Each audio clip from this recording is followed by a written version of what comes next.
ជំរាបសួរពុកម៉ែបងប្អូនដែលថ្ងៃនេះជាថ្ងៃទី28ខែ5ឆ្នាំ2026បាទពីចំការមកខ្ញុំបាទគីហាំងបាទនៅខាងស្រុកកំពង់លូណាបាទនេះចំការមកគីហាំងបាទអញ្ចឹងមកឆែកមើលផ្លែពូជបាហ៊ីក្រហមដែលទុំពណ៌ក្រហមឈាមជ្រូកកម៉ៅ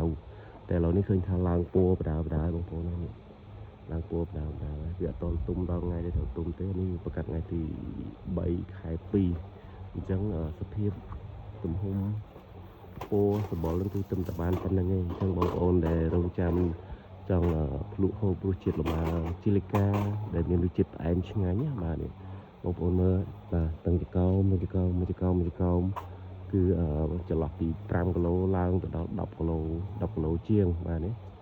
គឺស្អាតតែម្ដងហើយរសជាតិវិញធានាជូនថាផ្អែមសម្បកស្ដើងសាច់ក្រាស់ណែនល្អបាទសាច់ក្រាស់ណែនល្អហើយការវិខ្ចប់បាទគឺប្រយ័ត្នមែនទែនបាទគឺធ្វើយ៉ាងណាឲ្យមានគុណភាពសម្រាប់ទៅដល់ពុកម៉ែបងប្អូនយកទៅហូបពិសាបាទកុំឲ្យមានសារធាតុប៉ះពាល់ជាតិគីមីពេលដែលបងប្អូនបរិភោគណាបាទគឺហូបពិសាថ្ងៃបាទអញ្ចឹងគឺការដល់ឆែកដល់តែងដើមពិនិត្យមើលគ្រប់ដំណាក់កាលទាំងអស់ដើម្បីធ្វើយ៉ាងណាផលិតផ្លែលម៉ើឲ្យបានរសជាតិផ្អែមឆ្ងាញ់ជូនពុកម៉ែបងប្អូនតែម្ដងបាទកោមានខ្លះក៏ឡើងពូរៀងចង់ទុំអញ្ចឹងទៅបាទខ្លះក៏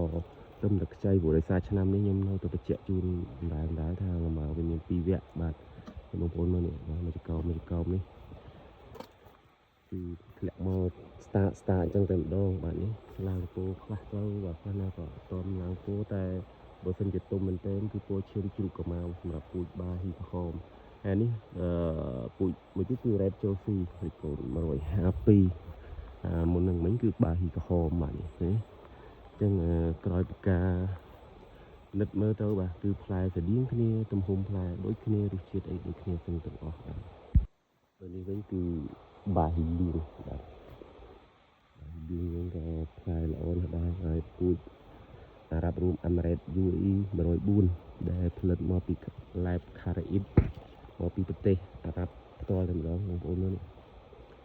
ផ្លែទាំងចកោមអញ្ចឹងតែម្ដងបាទលើកឡើងពោយ៉ាងព្រឿងហេនេះមានប្រហែលថ្ងៃដែរបាទថ្ងៃនេះអីជាង10គីឡូហើយបាទស្តា